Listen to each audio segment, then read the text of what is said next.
মুখ্যমন্ত্রী মমতা বন্দ্যোপাধ্যায় সারাদিন উপবাস করে অত্যন্ত নিষ্ঠার সঙ্গে কালী পুজোর নৈবেদ্য সাজাতে যখন প্রস্তুতি নিচ্ছেন এবং প্রতি বছরের ন্যায় এবছরেও তিনি কালী পুজোকে সুন্দর করে পুজো উপাচার সাজিয়ে নিজের মনের মতো করে পুজোটা যখন করতে যাচ্ছেন, ঠিক সেই সময়তে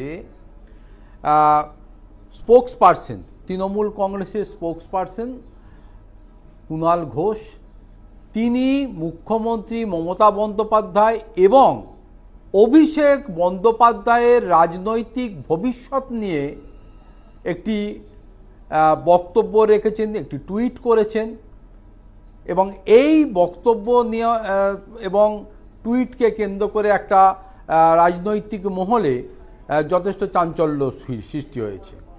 বিষয়টা মধ্যে যাওয়ার আগে কুণাল ঘোষ কি ঠিক বলেছেন তার টুইটে একটু জেনে নিই।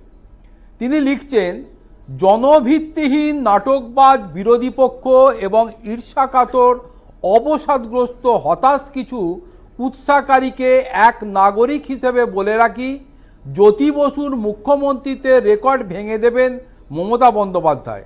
2036 পর্যন্ত মুখ্যমন্ত্রী তিনি।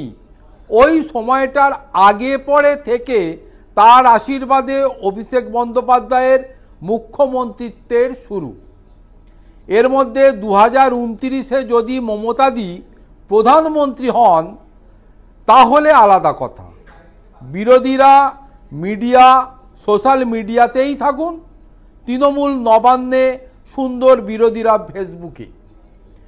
এই যে কথাটা, এটা কিন্তু যথেষ্ট তাৎপর্যপূর্ণ এবং সবথেকে বড় কথা কে বলছে না, তিনি এই মুহূর্তে তৃণমূল কংগ্রেসের সেক্রেটারি পোস্টে রয়েছেন এবং সবথেকে বড় তিনি স্পোক্সপারসন, অতএব তার কথা ফেলে দেওয়ার নয়। মমতা বন্দ্যোপাধ্যায় এবং অভিষেক বন্দ্যোপাধ্যায়ের সম্পর্কে কুণাল ঘোষের যে ভবিষ্যৎবাণী, রাজনৈতিক ভবিষ্যৎবাণী, সেটাকে কিন্তু ধরে নেওয়া যায় পার্টির সিদ্ধান্ত।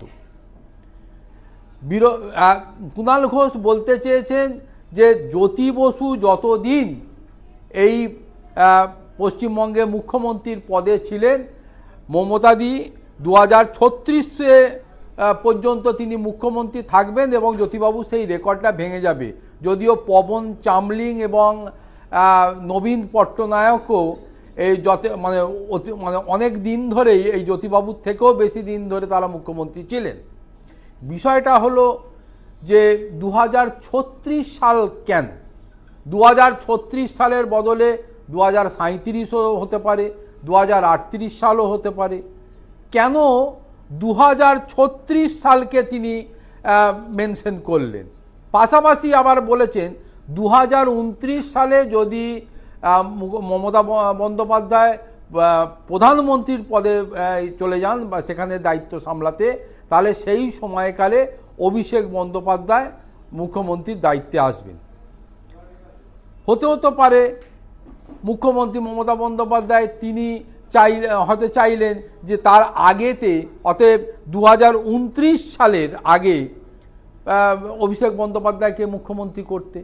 অতএব সব বিষয়টা নিয়ে যেখানে একাধিক প্রশ্ন উঠতে শুরু করেছে, ঠিক সেই জায়গাতে কুণাল ঘোষ স্পেসিফিকভাবে যে কথা বললেন, তাহলে কি ধরে নেওয়া যায় এটা দলেরই সিদ্ধান্ত? সত্যি কি মমতা বন্দ্যোপাধ্যায়, যার হাত ধরে তৃণমূল কংগ্রেসের জন্ম, যার নেতৃত্বে তৃণমূল কংগ্রেস চলে, যার ভিশন, যার ফিলোসফি, এইটাকে ওপর নির্ভর করে তৃণমূল কংগ্রেস দলটা চলে, তিনি কি এটাই চিন্তা ভাবনা করেছেন? প্রশ্ন কিন্তু উঠছে। অতএব মমতা বন্দ্যোপাধ্যায় 2036 সাল পর্যন্ত মুখ্যমন্ত্রী থাকবেন কি না, সেটা তো দল যেমন ঠিক করবে, তেমন পশ্চিমবঙ্গের মানুষ কি চাইছে সেটাও তো ঠিক করতে হবে। পশ্চিমবঙ্গের মানুষ যদি তাকে 2036 সালের পরে চায়, সেটাও তো তাকে মান্যতা দিতে হবে। অভিষেক বন্দ্যোপাধ্যায়কে যদি 2029 সালের আগে চায়, সেই বিষয়টার কথাও কিন্তু মাথায় রাখতে হবে এবং সেই বিষয়টাকে নিয়েও আলাপ আলোচনা করতে হবে, ভাবনা চিন্তা করতে হবে তো মুখ্যমন্ত্রী মমতা বন্দ্যোপাধ্যায়কে।